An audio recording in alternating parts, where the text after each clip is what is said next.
So this video is really about how to not get tricked. It's a second part to skills versus strengths, so you should go see that one first.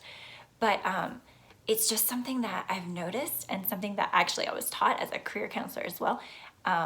It is so important to know this. So real quick, I'm gonna review skills versus strengths, and then I'll get into it. Skills are things that you've practiced and you have performed proficiently, like you've been successful in operating in those skills, but it doesn't necessarily mean it gives you joy. Okay?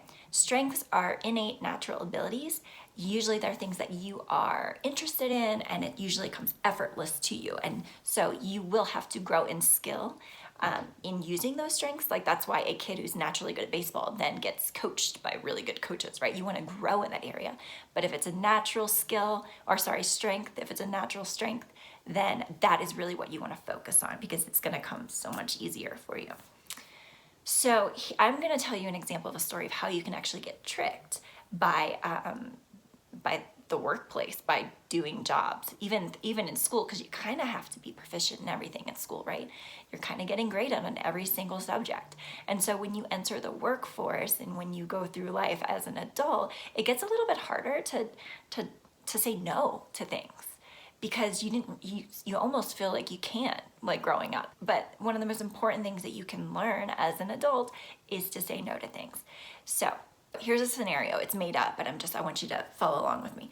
Okay, let's say I'm a wedding planner and I meet with the bride and groom, like, a year out, and then I start working with vendors and I start working and making sure things are gonna come into place, and I book the venue and I book the food and I pick the cake and I help her with the dress and I do all this stuff. And as those months pass by, I start to get more and more stressed. I start to get more and more snippy with my coworkers and really my kids.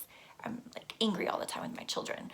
But I really, really want this to work out. I really want the referrals that comes from this business, So I do it, I pull it off, the daily event goes well, and then I get home and I'm like so excited that it was successful.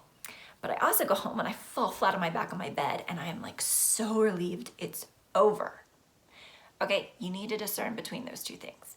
Why are you excited? Are you excited because you're done? Are you excited because that process was fun for you and you felt fulfilled at the end? If you're excited that thing's over and you never want to touch it again, that excitement can actually trick you to get back into that vicious cycle and go do it again. Don't do it again if you changed who you are.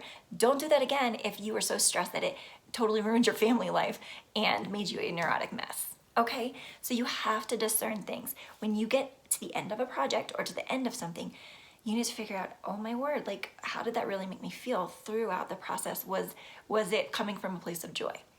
Now, most things are not gonna be, like most roles in life are gonna require a bunch of different skill sets.